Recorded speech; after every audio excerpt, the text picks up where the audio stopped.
जय हिंद दोस्तों। आज मैं आपको बताऊंगा मानव अधिकार आयोग के बारे में।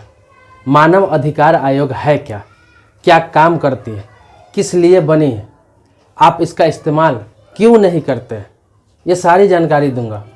जबकि मानवाधिकार आयोग जो है राष्ट्रीय मानवाधिकार आयोग है या फिर राज्य मानवाधिकार आयोग है, हर स्टेट में भी मानवाधिकार आयोग होता है, तो वो मानवाधिकारों के हनन के लिए बनाया गया। मानवाधिकार का जो हनन होता है वो वहाँ पे आप जाकर कंप्लेंट कर सकते हैं, शिकायत कर सकते हैं और वहाँ से कार्रवाई के लिए निर्देशित किया जाता है। वहाँ से कार्रवाई के लिए टीम भेजा जाता है जांच पड़ताल के लिए, उसके बाद कार्रवाई की जाती है। पहले आपको बता दूं कि कौन कौन सा समस्या है जो लेकर आप मानवाधिकार आयोग में जा सकते हैं। मानवाधिकार आयोग तो आप समझ ही गए होंगे, मानव का अधिकार। तो आप क्या क्या समस्या लेकर जा सकते हैं, तो आपकी जानकारी के लिए बता दूं कि जेल में किसी का मानवाधिकार का हनन होता है तो उस समस्या का शिकायत के लेकर आप मानवाधिकार आयोग में जा सकते हैं। सरकारी कार्य में परेशानी हो रही है, जैसे किसी योजना से आपको वंचित रखा जा रहा है, आपको परेशान किया जा रहा है, तो आप जा सकते हैं मानवाधिकार आयोग में। पुलिस अगर आपका केस नहीं ले रही है, कोई गंभीर मामला है, आपको बार बार दोहराया जा रहा है, परेशान किया जा रहा है, तो आप एसपी के पास जाते हैं, डीएसपी के पास जाते हैं, आप आईजी के पास जाते हैं, कंप्लेंट देते हैं, लेकिन फिर भी आपकी सुनवाई कहीं नहीं हो रही है या फिर पुलिस जांच में या फिर पुलिस जांच हो रहा है, आईयू आपके साथ उसमें पक्षपात कर रहा है, पैसे लेकर कार्य कर रहा है, आपके केस को झूठा साबित करने का प्रयास कर रहा है, तो भी आप मानवाधिकार आयोग में जा सकते हैं। उसके बाद आपको बता दूं कि सामाजिक बहिष्कार, कोई व्यक्ति पंचायती करके या किसी प्रकार से समाज में जो बहिष्कार कर देता है, लोगों को जानकारी नहीं है, मानवाधिकार में नहीं जा पाते हैं, उन्हें पता ही नहीं है, तो बहिष्कार कर देता है किसी भी कारणवश से, चाहे जाति की वजह से या फिर किसी ऊंची जात नीची जात कहकर या फिर किसी से झगड़ा की वजह से आपको बहिष्कार कर दिया जाता है, अलग कर दिया जाता है, जिसे हम गांव में भात काटना कहते हैं या फिर गांव से छांटना कहते हैं। इस तरह का कोई मामला होता है तो भी आप मानवाधिकार आयोग में जा सकते हैं। उसके अलावा रास्ता रोकना, आप कहीं पर घर बना कर रह रहे हैं 10 साल 15 साल 20 साल से, आपका रास्ता है, चाहे वो निजी हो सरकारी हो, लेकिन 10-15 साल से रेगुलर चल रहा है, लेकिन अचानक आपको कुछ लोगों द्वारा आपका रास्ता बंद कर दिया जाता है, आपका रास्ता रोक दिया जाता है, आपको आने जाने में काफ़ी परेशानी होती है। आप थाने में जाते हैं या फिर किसी तरह का कार्रवाई करवाते हैं, एसडीएम के पास जाते हैं, डीएम के पास जाते हैं, कोई कार्रवाई नहीं हो रही है। आप घर बना चुके हैं, वहाँ पर पूरी फैमिली के साथ रह रहे हैं, आपको ज़्यादा दिक्कत हो रही है, अब करें तो क्या करें, आपके पास ऑप्शन नहीं है, तो आप मानवाधिकार आयोग में जाकर वहाँ से मदद मांग सकते हैं, ज़रूर आपको हेल्प वहाँ से किया जाएगा।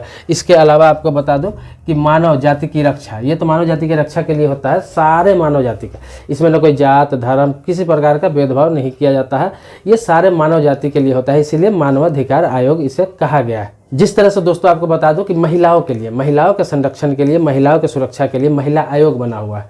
अनुसूचित जाति अनुसूचित जनजाति जिसे SC ST कहते हैं, उनके लिए भी अनुसूचित जाति अनुसूचित जनजाति आयोग बना हुआ है। इसी तरह अल्पसंख्यक आयोग बना हुआ है अल्पसंख्यकों के लिए, तो सबके लिए कोई ना कोई आयोग बना हुआ है, लेकिन लोगों को पता ही नहीं है इस बारे में, लोगों को जानकारी ही नहीं है, इसका लाभ नहीं उठा पाते हैं, वहाँ तक पहुँच नहीं पाते हैं, जबकि वहाँ अच्छे पदाधिकारी बैठे हुए हैं जो पावरफुल होते हैं। आपकी जानकारी के लिए बता दूं कि ये राष्ट्रीय मानवाधिकार आयोग में कौन होता है जो इसका संरक्षक होता है, बता दूंगा तो आप सोच में पड़ जाएंगे, और लोग वहाँ तक पहुँच नहीं पाते हैं, लोगों की जानकारी ही नहीं है इस बारे में। तो आपको बता दूँ कि अध्यक्ष जो होता है राष्ट्रीय मानवाधिकार आयोग का, वो सुप्रीम कोर्ट का मुख्य न्यायाधीश होता है। सुप्रीम कोर्ट का जो मेन जज होता है, जो मुख्य जज जिसे कहते हैं, चीफ जस्टिस जिसे अंग्रेजी में हम कहते हैं, तो वो होता है राष्ट्रीय मानवाधिकार आयोग का अध्यक्ष, जो रिटायर रहता है, वो रहता है आपको राष्ट्रीय मानवाधिकार का अध्यक्ष। उसके अलावा इसमें 4 सदस्य होते हैं, तो 4 सदस्य जो होते हैं वो उसमें से 2 हाईकोर्ट का मेंबर होते हैं। 2 हाईकोर्ट का मेंबर, किसी भी हाईकोर्ट का 2 मेंबर होते हैं, और 2 व्यक्ति ऐसे होते हैं जो व्यवहारिक रूप से मानवाधिकार का अनुभव उसके पास होता है, ज्ञान होता है, वो उसमें 2 मेंबर होते हैं। टोटल मिला के मुख्य में 5 लोगों की टीम होती है। इसके अलावा इसमें बहुत सारे सदस्य भी होते हैं। इन लोगों का कार्यकाल 5 साल के लिए होता है, हर 5 साल पर ये चेंज होते रहते हैं या फिर इनको बढ़ाया भी जाता है कार्यकाल। अच्छे काम करते हैं तो इनका कार्यकाल बढ़ाया भी जाता है, या फिर चेंज करके अगर दूसरे भी आते हैं तो फिर वो भी मुख्य न्यायाधीश ही होते हैं। इसी प्रकार से हर राज्य में राज्य मानवाधिकार आयोग होता है, हर स्टेट में राज्य मानवाधिकार आयोग होता है। तो उसमें क्या होता है, उसमें है कि राज्यपाल नियुक्त करता है, उसका अध्यक्ष को राज्यपाल नियुक्त करता है, और पद मुक्त करने के लिए उसको राष्ट्रपति के पास जाना पड़ता है। कोई व्यक्ति उसको पद मुक्त नहीं कर सकता है, हटा नहीं सकता है। तो आप समझ सकते हैं कि कितने पावरफुल लोग वहाँ पे बैठे होते हैं, लेकिन लोग वहाँ पहुँच नहीं पाते हैं। मान लीजिए कि इस तरह का समस्या होता है, जैसे किसी नाबालिग लड़की के साथ रेप हो जाता है, ये बहुत बड़ा विवाद हो जाता है, पूरे देश में ये हो जाता है, लेकिन कार्रवाई अब देखते हैं पक्षपातपूर्ण होने लगता है गाँव में। अगर दबंग व्यक्ति है, दबंग व्यक्ति का बेटा है, तो उसे बचाने की कोशिश की जाती है, यहाँ तक कि गांव समाज भी उसके पक्ष में हो जाता है। तो आपको कोई रास्ता नहीं दिखता है, आप जाएंगे तो जाए कहाँ, तो आप मानवाधिकार आयोग में जा सकते हैं। वहाँ निश्चित तौर पर उसकी टीम जाएगी, वो छानबीन करेगी, अपने तरीके से जाँच करेगी और उस पर कार्रवाई करने के लिए दबाव बनाएगी पुलिस पर, SSP पर। इसके अलावा बाल श्रम, जो बाल श्रम होता है, जैसे बच्चों से जो काम कराया जाता है, 14 वर्ष से कम के बच्चों को जो काम कराया जाता है और उसके साथ शोषण किया जाता है, उसके लिए भी मानवाधिकार आयोग में शिकायत कर सकते हैं। इसके अलावा घरेलू हिंसा का भी मानवाधिकार आयोग में शिकायत किया जा सकता है। सबका निदान है। मानवाधिकार का मतलब, ये तो मैं एक एग्जाम्पल बताया, जितना मुझे याद है, जितना मैं देख पा रहा हूँ उतना मैं बताया हूँ। लेकिन इसके अलावा भी कोई ऐसी समस्या है जिसे आपको लगता है कि मानवाधिकार आयोग जाना चाहिए, तो आप उस समस्या को कमेंट बॉक्स में लिख के पूछ सकते हैं मुझसे पूछ सकते हैं कि क्या ये समस्या का भी निदान मानवाधिकार आयोग में है। तो आप मुझसे पूछ सकते हैं। आप जिस स्टेट से है उस स्टेट की राजधानी में, जैसे आप बिहार के रहने वाले हैं तो पटना में राज्य मानवाधिकार आयोग का ऑफिस होता है। आप यूपी के हैं तो लखनऊ में राज्य मानवाधिकार आयोग का ऑफिस होता है।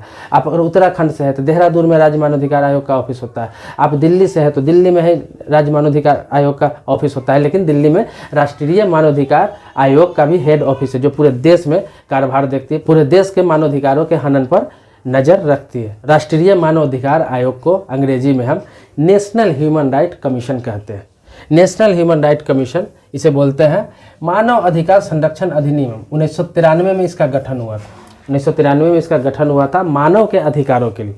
कोई भी इंसान है जो मानव है, उसका संरक्षण के लिए, उसके सुरक्षा के लिए, अगर उसके किसी अधिकार का हनन हो रहा है, किसी के द्वारा सताया जा रहा है, किसी दबंगों द्वारा उसके ज़मीन पर कब्जा कर लिया जा रहा है, या फिर उसे रास्ता रोक दिया जा रहा है, या फिर किसी नाबालिग के साथ छेड़छाड़ किया जा रहा है और पुलिस सुनवाई नहीं कर रही है, या फिर किसी महिला के साथ घरेलू हिंसा हो रहा है और पुलिस सुनवाई नहीं कर रही है, पुलिस सुन नहीं रही है, उसका केस नहीं ले रही है, या फिर किसी गरीब गुरबा को सताया जा रहा है और पुलिस उस पर ध्यान नहीं दे रही है, उसका केस नहीं ले रही है, बार बार भगा दे रही है, इस तरह के मामलों को लेकर भी आप मानवाधिकार आयोग जा सकते हैं, वहाँ पर शिकायत कर सकते हैं। निश्चित तौर पर वहाँ पे कार्रवाई होगी। इसके अलावा मैंने बताया कि महिलाओं के लिए महिला आयोग, अनुसूचित जाति के लिए SC ST जो है उनके लिए SC ST आयोग बना हुआ है। इसके अलावा अल्पसंख्यक के लिए माइनॉरिटी जो होते हैं, अल्पसंख्यक जिन्हें बोलते हैं, तो उनके लिए भी अल्पसंख्यक आयोग बना हुआ है। लेकिन वो विशेष अलग अलग जाति के लिए, अलग अलग समुदाय के लिए बना हुआ है। लेकिन ये जो है राष्ट्रीय मानवाधिकार आयोग या राष्ट्र मानवाधिकार आयोग, ये सभी मानव प्रजाति के लिए बना हुआ है। कोई भी मानव जाति,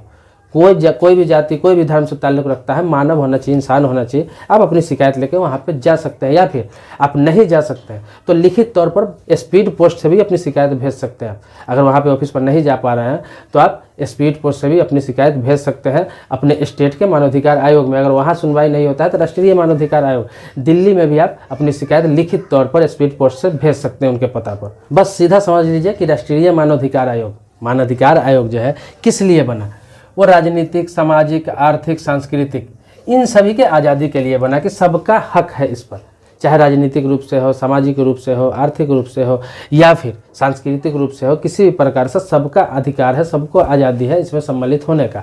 लेकिन इसमें किसी का अधिकार का हनन होता है तो फिर मानवाधिकार आयोग आराम से जा सकते हैं, वहाँ पर शिकायत कर सकते हैं, वहाँ पर कार्रवाई किया जाता है उस पर। तो दोस्तों वीडियो लंबा होता जा रहा है, मैं संक्षेप में बताने का कोशिश किया हूं, लेकिन थोड़ा लंबा हो गया है वीडियो।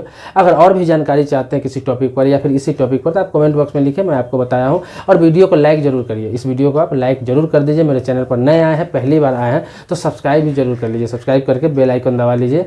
और अगर पुराने सब्सक्राइबर है, पहले से वीडियो आपको मिल रहा है तो इसके लिए बहुत धन्यवाद देता हूँ। मैं आपका आभारी हूँ कि आप मेरे वीडियो देखते हैं। मिलते हैं नेक्स्ट वीडियो में, अगले वीडियो में नए मुद्दे के साथ मिलते हैं। तब तक के लिए जय हिंद दोस्तों।